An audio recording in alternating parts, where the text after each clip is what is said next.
नमस्कार दोस्तों, आप सभी का स्वागत है एक बार फिर से परफेक्शन आईएएस के इस डिजिटल प्लेटफॉर्म पर। मैं हूं अरविंद पांडे और आज हम लोग स्टेट गवर्नमेंट की कुछ स्कीम्स को लेकर के डिस्कस करने जा रहे हैं जो हमारे एग्ज़ाम के लिए एक खासा इम्पोर्टेंस रखता है। चाहे हम अपने आने वाले समय में पीटी की तैयारी कर रहे हैं या पीटी एग्ज़ाम की प्रिपरेशन कर रहे होंगे या फिर मेंस के एग्ज़ाम को भी हमको अगर देखना होगा इन फ्यूचर, तो हमारे एग्ज़ाम में दोनों ही सेगमेंट में इससे क्वेश्चंस ठीक ठाक पूछे जाते हैं। जैसे अगर हम बात करें पीटी बेस पर तो प्रीवियस ईयर एग्ज़ाम में कई बार क्वेश्चन यहाँ से देखने को मिले हैं, और वहीं अगर बात करें मेंस में तो मेंस के ही भी कई सारे टॉपिक के खंड के अंतर्गत ये पूछा गया है। जैसे मान लीजिए एक टॉपिक है बीपीएससी में पावर्टी अनएम्प्लॉयमेंट, तो कई बार पावर्टी और अनएम्प्लॉयमेंट को दूर करने के लिए स्टेट गवर्नमेंट की कुछ योजनाओं को उल्लेख करने के लिए या कुछ योजनाओं की समीक्षा के लिए आपसे एग्जाम में प्रश्न लिखने को आता है।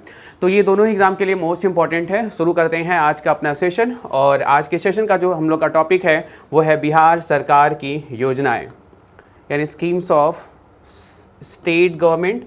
और आज हम लोग जो है इन योजनाओं की जब बात कर रहे हैं तो ये जो है बिहार स्टेट की योजनाओं के बारे में हम लोग बातचीत करेंगे। अगर हम बात करें योजनाओं के बारे में तो थोड़ा सा हमें योजनाओं के औचित्य के बारे में समझना होगा, योजनाओं के थोड़े से हमें कॉन्सेप्ट के बारे में समझना होगा। योजना का अर्थ क्या होता है? अगर हम बात करें किसी भी स्टेट के द्वारा चलाई जाने वाली योजनाओं के बारे में, किसी भी राज्य के द्वारा चलाई जाने वाली योजनाओं के बारे में, या किसी सेंट्रल या केंद्र सरकार के द्वारा चलाई जाने वाली योजनाओं के बारे में, तो हर योजना का अपना एक लक्ष्य होता है। और योजना की परिभाषा ही यही होती है कि जब कोई राज्य, जब कोई सरकार, चाहे राज्य स्तर पर चाहे केंद्र स्तर पर, अपने किसी सर्टेन लक्ष्य को पाने के लिए, अपने किसी सर्टेन गोल को अचीव करने के लिए कोई एक ब्लूप्रिंट तैयार करती है, कोई एक मॉडल तैयार करती है, कोई एक स्ट्रक्चर तैयार करती है, तो इस पूरे ताने बाने को हम लोग उस सरकार की योजना के नाम से जानते हैं। जो सरकार के लक्ष्य होते हैं वो लक्ष्य हमेशा एक से नहीं रहते हैं, सरकार के लक्ष्य हमेशा बदलते रहते हैं। कई बार सरकार स्वास्थ्य क्षेत्र को लक्ष्य बनाकर या स्वास्थ्य क्षेत्र को टारगेट करते हुए योजनाओं को क्रियान्वित करती है। कई बार सरकार इकोनॉमी को डिजिटलाइजेशन के लिए प्लान करके सरकार आगे बढ़ती है। कई बार सरकार की योजनाएं जो है जो निचले तबके के लोग हैं उनके आजीविका के स्तर को ऊँचा उठाने के लिए होता है। कई बार सरकार जो है गरीबी और बेरोजगारी जैसी समस्याओं को दूर करने के लिए अपनी योजनाओं को समय समय पर देश के किसी विशेष वर्ग के लिए इनको प्रस्तावित करने का काम करती है।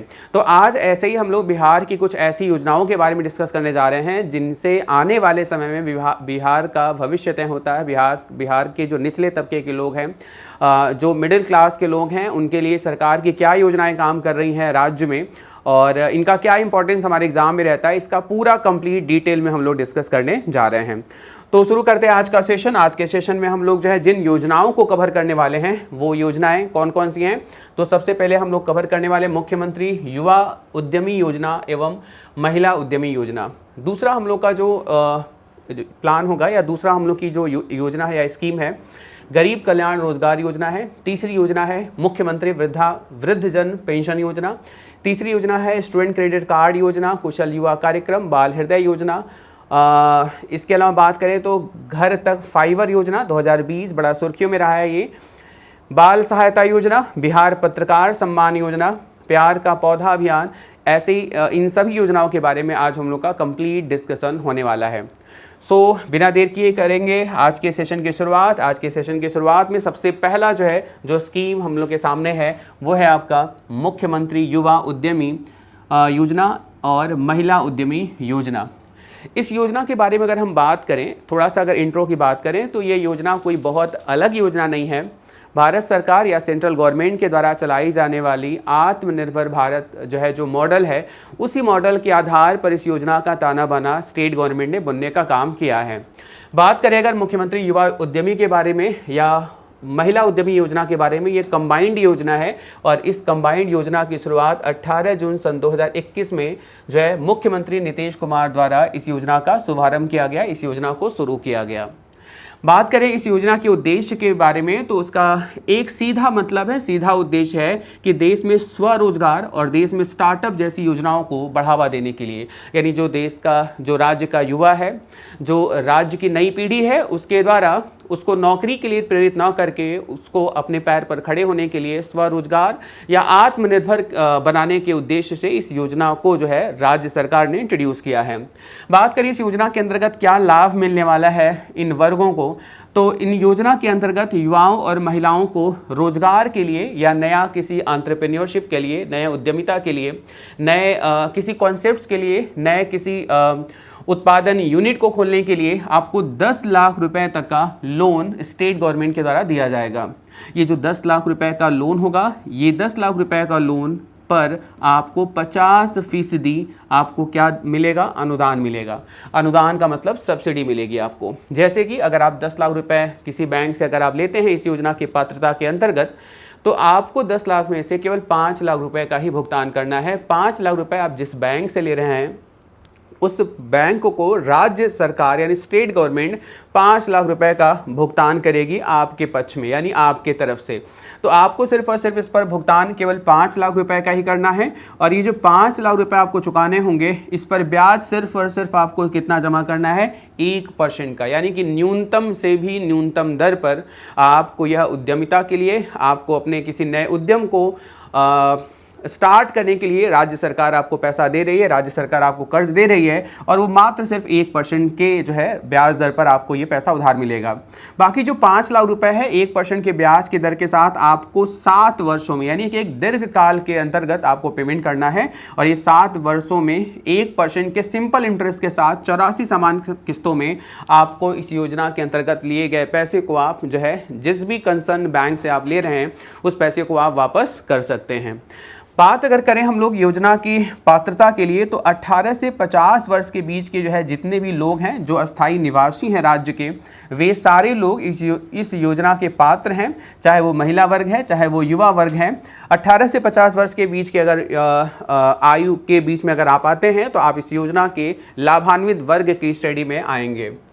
बात करें अगर इस योजना के अंतर्गत सरकार का टोटल बजट कितना है, सरकार जो है कितने फंड को लेकर के इस योजना के साथ आगे बढ़ना चाह रही है, तो इस योजना के अंतर्गत बता दें तो 400 करोड़ रुपए का टोटल कॉर्पस रखा गया है। टोटल फंड अलॉटमेंट है 400 करोड़ का। और इस 400 करोड़ में महिला उद्यमी योजना के लिए 200 करोड़ रुपए खर्च किए जाएंगे और मुख्यमंत्री युवा उद्यमी योजना के अंतर्गत 200 करोड़ रुपए खर्च किए जाएंगे। यानी 400 करोड़ के टोटल बजट में 200 करोड़ रुपए महिला उद्यमी के लिए और 200 करोड़ रुपए जो है युवा उद्यमी के अंतर्गत जो है स्टेट गवर्नमेंट इस पैसे को खर्च करने का जो है प्लान लेकर चल रही है। तो ये रहा आपका मुख्यमंत्री युवा उद्यमी योजना और महिला उद्यमी योजना। 2021 में इसको स्टार्ट किया गया है। ये नई योजना है और ये जैसे आत्मनिर्भर भारत के लिए केंद्र सरकार की कई सारे जो है कदम जो है सेंट्रल के द्वारा जो है देश में लागू किए जा रहे हैं, उसी तरीके से स्टेट गवर्नमेंट के द्वारा ये एक प्रकार की जो है अनोखी योजना है जिससे राज्य में रोजगार बढ़ेगा, उत्पादन बढ़ेगा, इससे नए रोजगार का भी सृजन होगा और आने वाले समय में राज्य की गरीबी पर भी इस पर असर पड़ेगा। गरीबी भी कम होगी जब लोगों को रोजगार मिलेगा, तो उस रोजगार से लोगों की इनकम बढ़ेगी और गरीबी जैसी समस्या को भी हम इस योजना के माध्यम से कर्व करने की कोशिश कर सकते हैं। तो ये आपकी पहली योजना रही। इसी के साथ बढ़ते हैं हम लोग नेक्स्ट यानी कि अगली योजना की तरफ, और अगली योजना है गरीब कल्याण रोजगार अभियान। अगर हम बात करें इस योजना के बारे में तो इस योजना की शुरुआत की गई थी 20 जून 2021 को, यानी कि 20 जून 2021 को इस योजना का शुभारंभ किया गया। शुभारंभ किसके द्वारा किया गया, तो शुभारंभ प्रधानमंत्री नरेंद्र मोदी के द्वारा बिहार के खगड़िया जिले के तेलहार गांव से इस योजना की शुरुआत की गई। चूँकि बिहार से इस योजना की शुरुआत हुई, बिहार के खगड़िया जिले से शुरू किया गया, इस योजना की नींव रखी गई, इसलिए ये योजना बिहार के लिए थोड़ा इम्पॉर्टेंट बन जाता है और इसलिए ही हम लोग इस योजना को डिस्कस भी कर रहे हैं। बात करें अगर इस योजना के उद्देश्य के बारे में तो इसका उद्देश्य बहुत ही नीट एंड क्लीन है, बहुत क्लियर उद्देश्य है इसका। कोविड के ड्यूरेशन में जो है हजारों श्रमिक जो देश के विभिन्न राज्यों में कार्यरत थे, देश के विभिन्न राज्यों में कार्य कर रहे थे, वह कोविड-19 के ड्यूरेशन में जब लॉकडाउन लगा तो वो सारे प्रवासी अपने राज्य को वापस आ गए। यानी जो राज्य की श्रम शक्ति थी, जो भारत के विभिन्न राज्यों में जो है उत्पादन के कार्य में लगी हुई थी, वो सारी श्रम शक्ति जो है वह बिहार राज्य को वापस लौट गई। और बिहार में आने के बाद अब इन जो है श्रमिकों के पास कोई कार्य करने के लिए नहीं है, और जब कार्य करने के लिए कोई इनके पास नहीं है तो इनकी इनकम भी नहीं होगी। इनकी इनकम नहीं होगी तो इनकी जो है जो आर्थिक स्थिति होगी वो काफ़ी जो है खराब होने की संभावना हो सकती है। और ये सिर्फ बिहार के साथ नहीं है, बिहार के आसपास के कई ऐसे राज्य हैं जिन राज्यों के श्रमिकों के वापस आने के बाद उनकी स्थिति दिन प्रतिदिन खराब होती गई। इस बात को संज्ञान लेते हुए सेंट्रल गवर्नमेंट ने इस योजना को शुरू करा, गरीब कल्याण रोजगार योजना के अंतर्गत, और तत्कालीन प्रभाव से 50,000 करोड़ रुपए की लागत से निवेश करने की बात इस योजना के अंतर्गत किया गया। बात करें अगर इस योजना के अंतर्गत तो 6 राज्यों को इस योजना में कवर किया जा रहा है। जो सबसे बड़ी समस्या दिख रही थी वो बिहार में दिख रही थी, तो बिहार को जो है कह सकते हैं लक्षित राज्य होगा ये। इसके बाद उत्तर प्रदेश, मध्य प्रदेश, राजस्थान, झारखंड और उड़ीसा जैसे राज्यों को शामिल किया गया। इन राज्यों में जो श्रमिक वापस आ रहे हैं उनके रोजगार से संबंधित उनको नए रोजगार के सृजन के तरीके जो है बताए जाएंगे, और उनको किसी न किसी तरीके से रोजगार के माध्यम से जोड़ करके उनकी इनकम को बढ़ाने का प्रयास किया जाएगा। 6 राज्यों के 25,000 से अधिक प्रवासी श्रमिकों को टारगेट किया गया है, और इन 6 राज्यों में कुल 116 जिले ऐसे हैं जिन जिलों को टारगेट किया गया है, जिसमें 27 यानी 27 आकांक्षी जिले भी इस योजना के अंतर्गत शामिल हैं। हालांकि इन मजदूरों को या इन श्रमिकों को उद्देश्य क्या होगा, या इन श्रमिकों को राज्य स्तर पर या ग्रामीण अंचल पर रोजगार प्रदान करने का जो लक्ष्य है वो ये है कि इससे स्टेट गवर्नमेंट का, या यूं कह लें इससे ग्रामीण अंचल पर जो ग्रामीण अंचल के जो बुनियादी ढांचे होंगे, यानी जो इंफ्रास्ट्रक्चर होगा, अगर यहाँ का युवा, यहाँ का श्रमिक अगर यहीं पर कार्य करेगा, हालांकि उसको पैसा कम दिया जाए, तो यहाँ का इंफ्रास्ट्रक्चर बेहतर होगा। और इंफ्रास्ट्रक्चर जिस स्टेट का, जिस ग्रामीण अंचल का, जिस शहरी अंचल का इंफ्रास्ट्रक्चर बेहतर होता है, वहाँ पर रोजगार की संभावनाएं भविष्य में भी बढ़ने की पूरी संभावना होती है। तो अभियान का महत्व है। ऐसे अभियान को ऐसे समय पर शुरू किया जा रहा है जब कोविड-19 के प्रकोप के कारण लाखों प्रवासी मजदूर गांव की तरफ लौट रहे हैं, जिससे ग्रामीण क्षेत्रों में रोजगार की समस्या उत्पन्न हो रही है। और इस अभियान को ग्रामीण क्षेत्र में प्रवासी श्रमिकों को रोजगार प्रदान करने के साथ साथ गाँवों के बुनियादी ढांचे का निर्माण करने में इस जो है योजना के द्वारा एक सहायक साबित हो सकता है। तो ये रहा गरीब कल्याण रोजगार योजना, जिसमें आपको याद रखना है शुभारंभ कब हुआ था, 20 जून 2021। याद रखिएगा किसके द्वारा, प्रधानमंत्री नरेंद्र मोदी के द्वारा। कहां से, तो बिहार के खगड़िया जिले के तेल्हार गांव से। उद्देश्य है कि आजीविका के अवसरों को बढ़ावा देना, और किसके, तो प्रवासी कामगारों के लिए जो कोविड के कारण जो है अपने राज्य को वापस जा रहे हैं। और ये बिहार की बात करें तो ये बिहार के 32 जिलों में यह योजना लागू है। सरकार ने कुल कितना रुपए निवेश करने की योजना बनाई है, तो 50,000 करोड़ रुपए के निवेश की सरकार की योजना है। 6 राज्यों को कवर किया जाएगा। राज्यों के इंफ्रास्ट्रक्चर्स को डेवलप करने की यह कोशिश की जाएगी इस योजना के माध्यम से। बढ़ते हम लोग इसी के साथ अगली योजना की तरफ, और अगली योजना है मुख्यमंत्री वृद्धजन पेंशन योजना। बात करें अगर मुख्यमंत्री वृद्धजन पेंशन योजना के लिए या के अंतर्गत, तो इस योजना का शुभारंभ किया गया 1 अप्रैल 2019 को, यानी 1 अप्रैल 2019 को इस योजना का जो है स्टार्टिंग या इस योजना की स्थापना की गई। इस योजना का शुभारंभ किया गया मुख्यमंत्री नीतीश कुमार के द्वारा। इस योजना के उद्देश्य के बारे में अगर बात करें तो योजना के अंतर्गत 60 वर्ष से अधिक आयु के जो वर्ग के पुरुष हैं और जो महिलाएं हैं उनको 400 रुपये, यानी 60 वर्ष से अधिक उम्र है तो 400 रुपये, और 80 वर्ष से अधिक की आयु वर्ग के प्रत्येक पुरुष महिलाओं को 500 रुपये प्रति माह पेंशन दिए जाने की योजना है, जो पेंशन उनके बैंक खाते में प्रत्येक माह प्रोवाइड किया जाएगा। जैसे ही मुख्यमंत्री वृद्धजन पेंशन योजना की बात हुई, चर्चा हुई, ये चर्चा काफ़ी दूर तक फैली, चूँकि ऐसी अपने टाइप की एक अनोखी योजना थी राज्य सरकार की, यानी बिहार सरकार की। हालांकि भारत के विभिन्न राज्यों में अलग अलग प्रकार की पेंशन योजनाएं स्टेट गवर्नमेंट्स की चलाई जाती हैं, जो 60 साल के ऊपर के जो है एक जो है वर्ग को कवर करने वाली योजनाएँ होती हैं।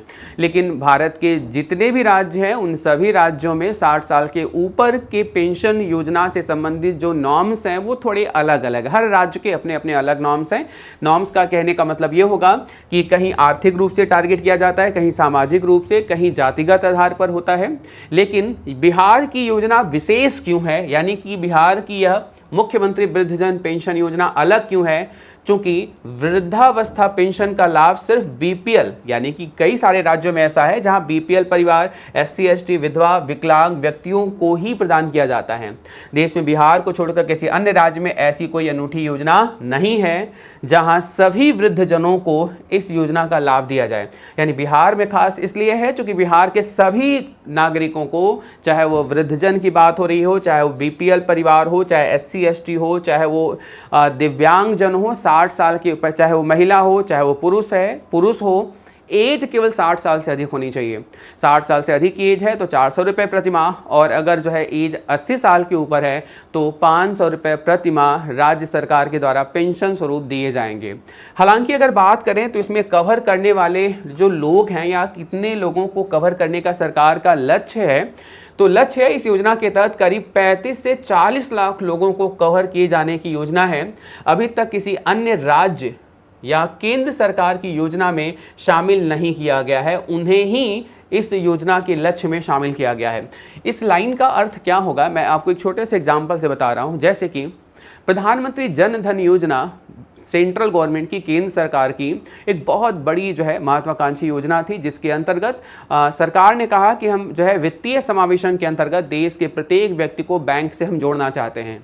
लेकिन जब सरकार ने इस योजना की नींव रखी, प्रधानमंत्री जन धन योजना के नाम से इंट्रोड्यूस किया, तो सरकार एक्चुअल में उन लोगों को टारगेट करना चाह रही थी या उन लोगों को अपने लक्ष्य में रखा था जिन लोगों को या जिन नागरिकों का आज तक बैंक से कहीं कोई संबंध नहीं है, या आज तक बैंक से वो कोई भी सेवाओं से जो है जुड़े नहीं हैं, या बैंकिंग सेवाओं से पूरी तरीके से वंचित हैं। जैसे अगर मैं पर्सन ए हूं और एक पर्सन बी है, मेरा बैंक में अकाउंट है, पर्सन बी का आज तक किसी बैंक में अकाउंट नहीं है, तो प्रधानमंत्री जन धन योजना के अंतर्गत पर्सन ए को टारगेट नहीं किया गया, क्योंकि मैं तो पहले से बैंक से जुड़ा हुआ हूं।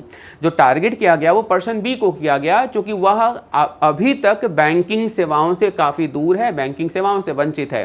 तो सरकार प्रधानमंत्री जन धन योजना के माध्यम से उन लोगों को कवर किया जो आज तक बैंकिंग सेवाओं से अनकवर्ड थे, यानी कि वो कवर नहीं थे। तो सेम टू सेम यहाँ पर इस योजना के अंतर्गत दरअसल केवल उन्हीं लोगों को लक्ष्य में रखा जाएगा, उन्हीं लोगों को टारगेट किया जाएगा जो राज्य या केंद्र सरकार की किसी भी अन्य पेंशन का लाभ नहीं उठा पा रहे हैं। ये सरकार का मुख्य लक्ष्य होगा। अगर बात करें सरकार के बजट की बात करें तो इस योजना के तहत राज्य सरकार प्रति वर्ष 1800 करोड़ रुपए अतिरिक्त खर्च किया करेगी, यानी 1800 करोड़ रुपए के आसपास का सरकार का कुल बजट होगा, जिस बजट के माध्यम से इस योजना को पूरी तरीके से कर्व किया जा सकता है, इस योजना को पूरी तरीके से कवर किया जा सकता है। तो आई थिंक मुख्यमंत्री वृद्धजन पेंशन योजना याद रहेगा, आपको डेट ऑफ इंट्रोडक्शन याद रखना है, यानी कि जब इस योजना को इंट्रोड्यूस कराया गया 1 अप्रैल 2019 माननीय मुख्यमंत्री नीतीश कुमार द्वारा इस योजना की शुरुआत की गई। 60 वर्ष से अधिक की उम्र के लिए 400 रुपये और 80 वर्ष से अधिक की उम्र के लिए 500 रुपये प्रतिमाह पेंशन दिया जाएगा। और ये पेंशन योजना बिहार के अलावा अन्य राज्यों में ऐसी कोई योजना नहीं है। बिहार की योजना बड़ी खास योजना है, क्योंकि यह आर्थिक, सामाजिक या जातिगत स्तर पर नहीं है, यह 60 साल से ऊपर जो है प्रत्येक नागरिक को कवर करने वाली योजना है। तो आई थिंक ये आपको ये योजना आई थिंक क्लियर हो गई होगी। कोशिश किया गया है कि जो भी मैक्सिमम फैक्ट हैं या कोई कॉन्सेप्ट ऐसा है तो उसको जो है इसके माध्यम से कवर किया जाए। आपको ये योजनाओं को या इतनी योजनाओं को पढ़ने के बाद आपको फिर से किताब खोलने की ज़रूरत ना पड़े, या फिर से आपको कहीं कोई अलग से सर्च करने की ज़रूरत ना पड़े। ये पर्याप्त होगा आपके लिए। हम लोग इसको 2 पार्ट में पढ़ने वाले हैं। ये पहला पार्ट है। इस पहले पार्ट में हम लोग 10 से 11 योजनाओं को कवर कर रहे हैं, और इसका जो दूसरा भाग होगा, इस दूसरे भाग में हम लोग फिर से 10 से 12 योजनाओं को कवर करेंगे।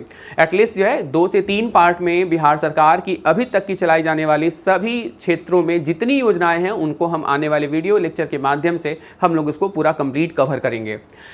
बात करें अगर हम लोग एक अन्य योजना के बारे में, तो बिहार स्टूडेंट क्रेडिट कार्ड योजना, ये योजना भी काफ़ी चर्चा में रही बिहार स्टेट में भी, और बिहार स्टेट के बाहर भी इस योजना का काफ़ी सुर्खियाँ बटोरी।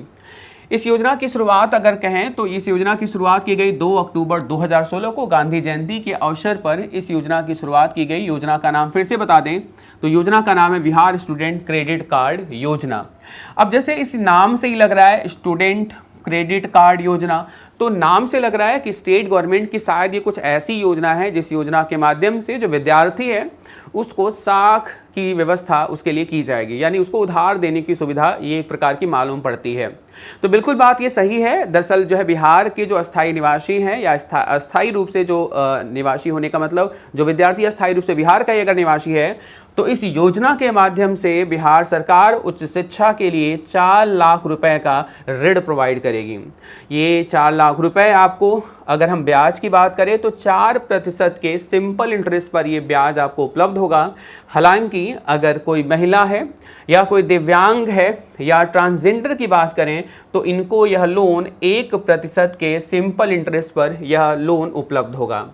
अगर हम बात करें स्टूडेंट क्रेडिट कार्ड योजना के बारे में तो यह इस योजना का मुख्य उद्देश्य है कि बिहार में जो ग्रॉस एनरोलमेंट रेशियो है यानी सकल नामांकन जो अनुपात है इस अनुपात को बढ़ावा देना। यहाँ पर साफ साफ लिखा हुआ है। मैं जो है हम लोग एक टारगेट के बारे में बात करें तो इस योजना का मुख्य लक्ष्य क्या है, यह उच्च शिक्षा में सकल नामांकन अनुपात में सुधार करने में मदद करेगा, सुधार करने की कोशिश करेगा और इस लक्ष्य को रखते हुए इस योजना को खूब बेहतर तरीके से प्रसारित किया गया है। जान लें हम लोग सकल नामांकन अनुपात क्या होता है। सकल नामांकन अनुपात का मतलब जैसे अंतर्राष्ट्रीय स्तर पर एक मानक है 18 से 22 वर्ष का।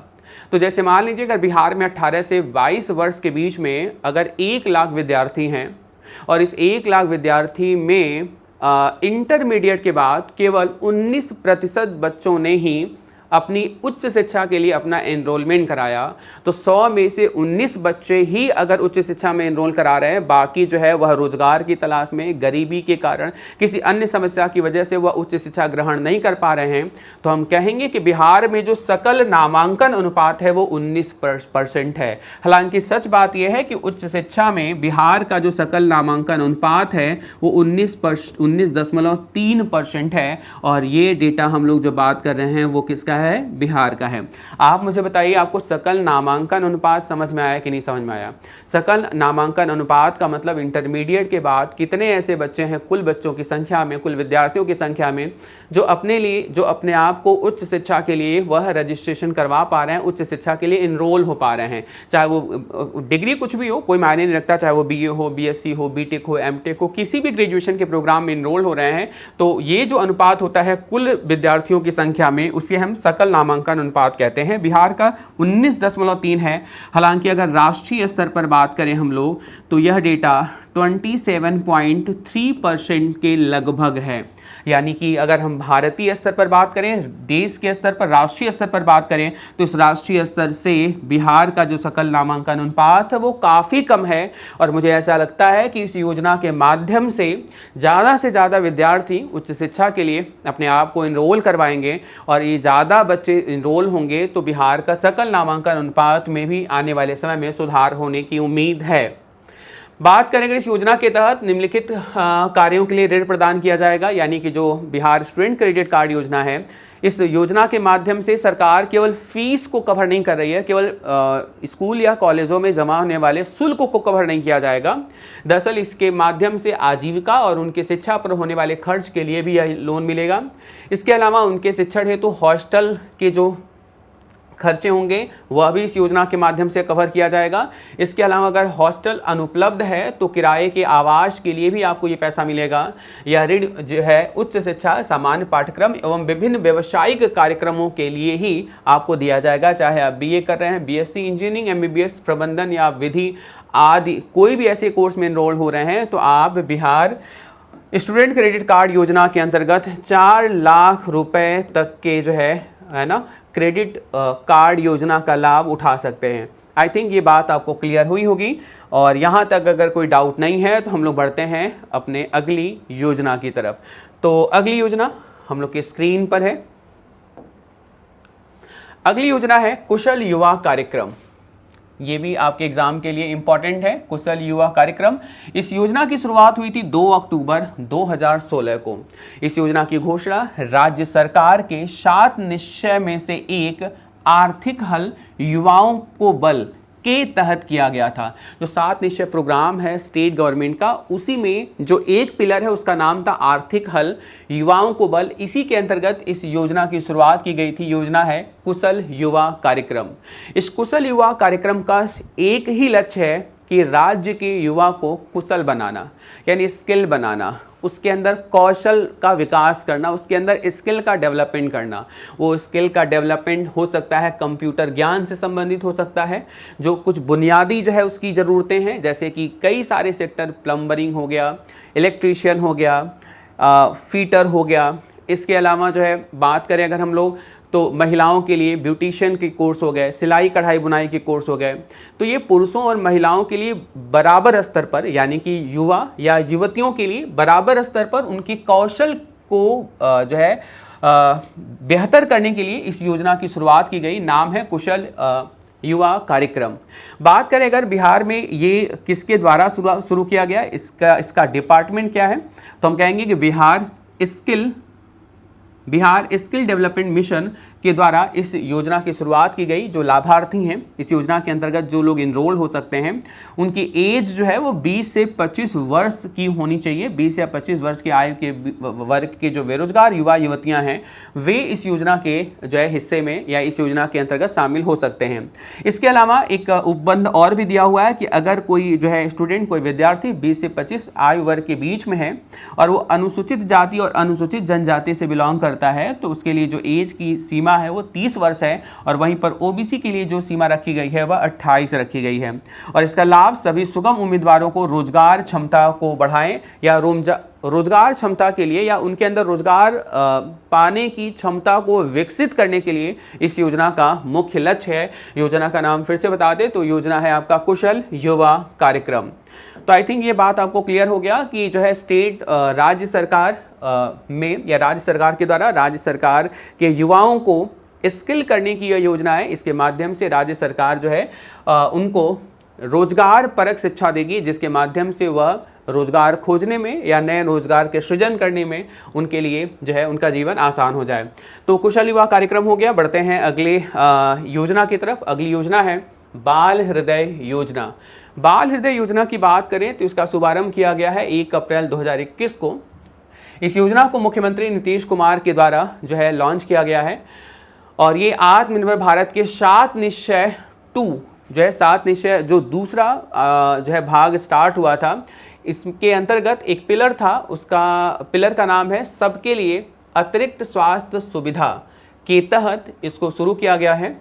और इसका उद्देश्य है कि हृदय में छेद के साथ जो जन्मे बच्चे हैं उनका निःशुल्क उपचार किया जाएगा। यानी ऐसे बच्चे जो जन्म से ही जिनके हृदय में छेद है, उनके इलाज के लिए, उनके मुफ्त इलाज के लिए सरकार इस योजना की नींव रखी है। योजना का नाम है बाल हृदय योजना। हालांकि इस योजना को क्रियान्वयन में भी लाया जा चुका है। इस योजना के अंतर्गत जब इसको इंट्रोड्यूस किया गया तो बिहार राज्य सरकार अपने खर्चे पर बिहार राज्य में अस्थायी निवास करते हुए लगभग 21 बच्चों की तलाश की और 21 बच्चों को गुजरात के अहमदाबाद के एक हॉस्पिटल में, प्रतिष्ठित हॉस्पिटल में उनको इलाज करने के लिए राज्य के खर्चे पर उनको भेजा गया। और सरकार ने अनाउंसमेंट भी किया कि इनकी रिकवरी होने के बाद इन बच्चों के आगे के समय में, यानी आने वाले समय में, उनके हेल्थ को बेहतर करने के लिए बिहार में ही उनकी अलग से व्यवस्था की जाएगी। तो ये बच्चों के लिए कह सकते हैं या आत्मनिर्भर भारत के 7 निश्चय योजना के एक पिलर सबके लिए अतिरिक्त स्वास्थ्य सुविधा के अंतर्गत सरकार यानी राज्य सरकार के द्वारा चलाई जाने वाली यह एक प्रमुख जो है योजना है, बाल हृदय योजना। बढ़ते हम लोग अगली योजना की तरफ। अगली योजना है घर तक फाइबर योजना। घर तक फाइबर योजना की बात करें तो इस योजना की शुरुआत सन 2020 में किया गया। प्रधानमंत्री नरेंद्र मोदी के द्वारा इस योजना की शुरुआत बिहार से किया गया। अगर हम डेट बात करें तो इसकी शुरुआत जो है, यानी इस योजना की शुरुआत 21 सितंबर 2020 तक किया गया। और ये जो है इस योजना को सेंट्रल गवर्नमेंट के द्वारा बिहार से शुरू किया गया। हालांकि इस योजना का लक्ष्य है भारतीय स्तर पर, यानी कि अखिल भारतीय स्तर पर पूरी इकॉनमी को डिजिटल बनाने के संदर्भ में इस योजना को जो है सेंट्रल गवर्नमेंट ने लॉन्च किया। बात करें अगर इस योजना के उद्देश्य के बारे में तो 45,945 यानी 45,945 गांवों को इंटरनेट की सुविधा से जोड़ने का लक्ष्य इस योजना के अंतर्गत रखा गया है। और इस योजना में जो सेंट्रल गवर्नमेंट पैसे खर्च कर रही है वो है 14,000 करोड़ रुपए। 14,000 करोड़ रुपए इस योजना के अंतर्गत जो है सरकार यानी कि सेंट्रल गवर्नमेंट पैसे खर्च करेगी। अगर हम बात करें विभाग के बारे में, जिस विभाग के द्वारा इस योजना का पूरा क्रियान्वयन किया जा रहा है उस विभाग का नाम है इलेक्ट्रॉनिक्स और इंफॉर्मेशन टेक्नोलॉजी मंत्रालय। बात करें इस योजना के फ़ायदे के बारे में तो इस योजना का सबसे बड़ा फ़ायदा होगा ई शिक्षा के रूप में यानी इलेक्ट्रॉनिक शिक्षा के रूप में, ई कृषि के रूप में, टेली मेडिसिन के रूप में, टेली लॉ के रूप में और कई सारी सामाजिक सुरक्षाओं के आधार पर या कई सारी सामाजिक सुरक्षाओं के लिए यह योजना आने वाले समय में मील का पत्थर साबित होगी। बात करें अगर हम लोग जो है घर तक फाइबर योजना के अंतर्गत तो 6 लाख गाँव को अगले 1000 दिन यानी 2024 तक इसको कवर करने की योजना है, यानी ऑप्टिकल फाइबर इंटरनेट से इसको जोड़ दिया जाएगा 6 लाख गाँवों को। इस योजना की शुरुआत बिहार से करने की ज़रूरत क्यों पड़ी प्रधानमंत्री को, तो आइए देखते हैं एक आंकड़ा जिसमें आपको ये ज़रूरत लगेगी कि बिहार से ही जो है इंटरनेट फाइबर की शुरुआत क्यों किया जा रहा है। ट्राई की एक रिपोर्ट अगर बात करें, telecom regulatory authority of India, इसके रिपोर्ट के अनुसार बिहार में केवल 30.35 यानी कि 30.35% आबादी के पास ही अभी तक की इंटरनेट कनेक्टिविटी आ चुकी है, जो भारत में जो 55% जनसंख्या की कनेक्टिविटी है उससे काफ़ी कम है। यानी अगर बात करें अखिल भारतीय स्तर पर तो कुल जनसंख्या में लगभग 55% लोगों के पास इंटरनेट की कनेक्टिविटी है। वहीं पर अगर हम बिहार में कुल आबादी की बात करें तो केवल 30.35 आबादी के पास ही इंटरनेट कनेक्टिविटी है। तो आप ये देख सकते हैं कि बिहार राज्य इंटरनेट कनेक्टिविटी के संदर्भ में कितना पिछड़ा है। अगर हम बात करें ग्रामीण बिहार के बारे में तो ग्रामीण बिहार में 22.61% के पास ही अभी तक इंटरनेट कनेक्शन हो पाया है। और अगर आप इसकी तुलना केरल से करें तो शायद ये ज़मीन और आसमान का अंतर आपको दिख जाएगा। 98.1% ग्रामीण क्षेत्र में केरल में इंटरनेट कनेक्टिविटी है लोगों के पास, वहीं पर जो है बिहार में केवल 22.61% है। अगर आपको लगता है कि ये ग्रामीण बिहार है, हो सकता है इसलिए कम हो, लेकिन एक अन्य आंकड़ों के अनुसार अगर देखें तो बिहार में शहरी इंटरनेट के ग्राहक भी काफ़ी कम हैं। अगर हम लोग तुलना करें तो सामान्य कई सारे राज्यों की तुलना में 90% जो है आंकड़ा है, यानी कि अन्य कई सारे राज्यों में कुल जनसंख्या में 90% शहरी क्षेत्रों के पास इंटरनेट है। वहीं पर बिहार के शहरी क्षेत्रों में जो इंटरनेट का डेटा है वह है 73.26% जो है इंटरनेट कनेक्टिविटी है। तो प्रधानमंत्री के द्वारा ये सोच रही शायद कि इंटरनेट के संदर्भ में या फाइबर कनेक्शन के संदर्भ में या ब्रॉडबैंड के संदर्भ में अभी बिहार का जो पिछड़ापन है उसमें बिहार से शुरू किया जाए और बिहार को जो है बड़े स्तर पर जो है इस इंटरनेट कनेक्टिविटी के माध्यम से ऑप्टिकल फाइबर केबल के माध्यम से इस राज्य को कवर किया जाए। हालांकि जब इस योजना को जारी किया जाएगा, इस योजना को लॉन्च किया जा रहा है, तो यहाँ पर कुछ चुनौतियों का सामना भी स्टेट गवर्नमेंट को और सेंट्रल गवर्नमेंट को करना पड़ सकता है, जिसमें सबसे बड़ी समस्या यहाँ पर बिजली की कमी है। यानी कि बिजली की अपर्याप्त वितरण या बिजली की इलेक्ट्रिसिटी की एक बहुत बड़ी समस्या है।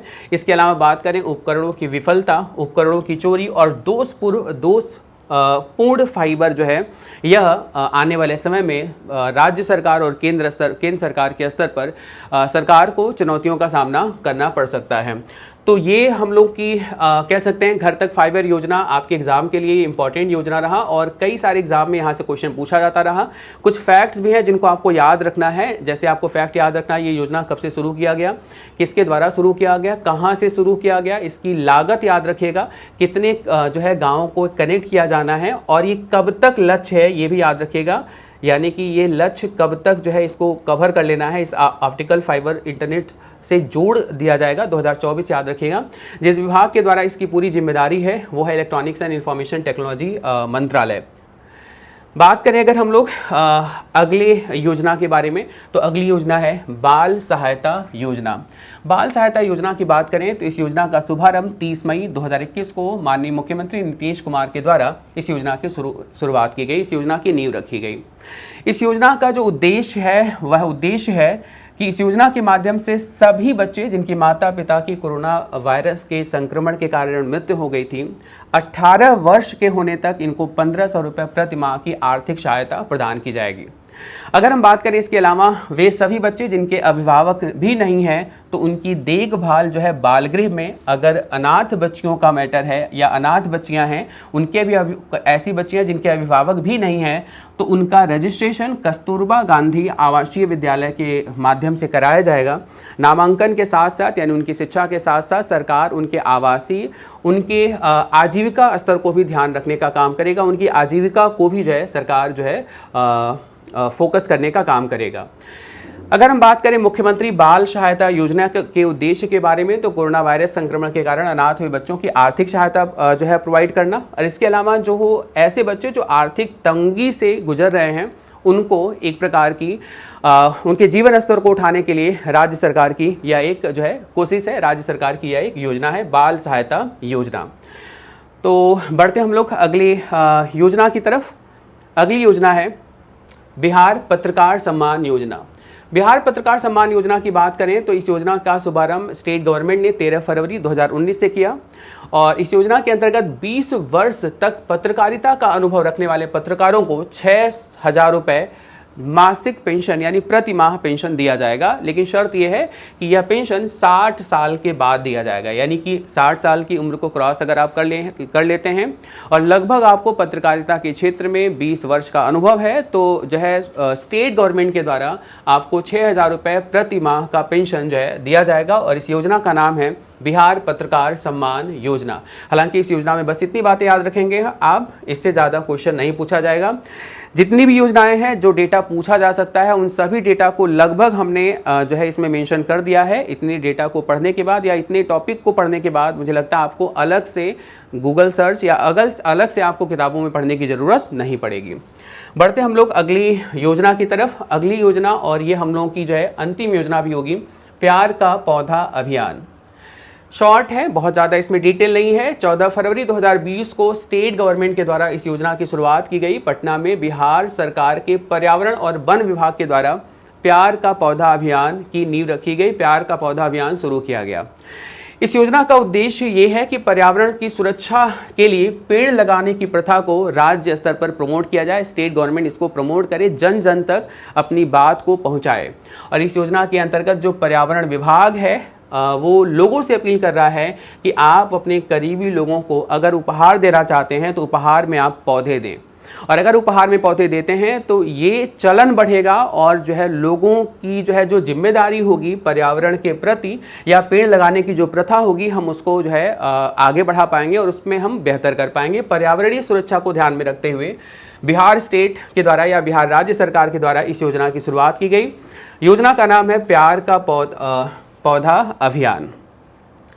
तो आज के लिए फिलहाल इतना ही, और ये अंतिम सेशन में एक प्रश्न है जिसका जवाब आपको कमेंट बॉक्स के माध्यम से देना है। हालांकि हम लोग जो है इस योजना को पढ़ चुके हैं, ये अभ्यास प्रश्न ही है। आपको वीडियो के थ्रू जो है आपको सही आंसर क्या है इस योजना के बारे में आपको बताना है। क्वेश्चन है, मुख्यमंत्री युवा उद्यमी योजना और महिला उद्यमी योजना के अंतर्गत युवाओं और महिलाओं को रोजगार के लिए सरकार की ओर से कितने लाख रुपए के ऋण का प्राविधान है? आपके पास ऑप्शन है 10 लाख, 20 लाख, 30 लाख या 40 लाख।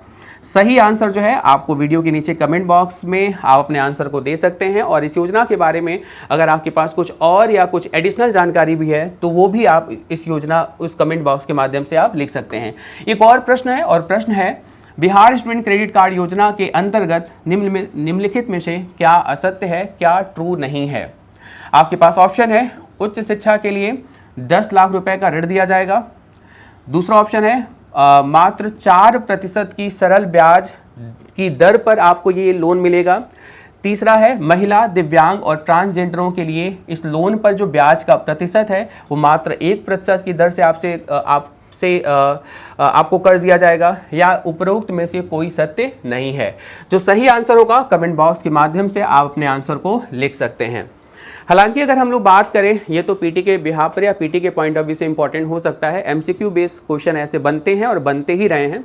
अगर मेंस के बिहार पर बात करें तो क्वेश्चन कई बार मुख्य प्रश्न के खंड में कई बार पूछा गया, जैसे कई बार गरीबी और बेरोजगारी से संबंधित जब प्रश्न पूछे गए, जब सवाल पूछा गया तो ये पूछा गया कि बिहार सरकार द्वारा गरीबी और बेरोजगारी को दूर करने के लिए सरकार के द्वारा क्या कार्यक्रम चलाए जा रहे हैं, उन कार्यक्रमों का उल्लेख करिए या उन कार्यक्रमों की समीक्षा कीजिए। तो ऐसे प्रश्न भी बने हैं। तो आज के सेशन में फिलहाल इतना ही। हम लोग इसका एक दूसरा पार्ट भी लेकर के आएंगे और इसके दूसरे पार्ट में बिहार सरकार की अन्य कुछ अलग योजनाओं के बारे में हम लोग डिटेल में कंप्लीट डिस्कशन करेंगे। तब तक के लिए आप सभी का बहुत बहुत धन्यवाद। Thank you all of you. Video कैसा लगा जरूर बताइएगा, और क्वेश्चन का आंसर, सही आंसर और इस प्रश्न के बारे में अगर आपको कोई एडिशनल जानकारी है तो आप कमेंट बॉक्स के माध्यम से इसको जरूर बताने की कोशिश कीजिएगा। Thank you all of you. Thank you so much.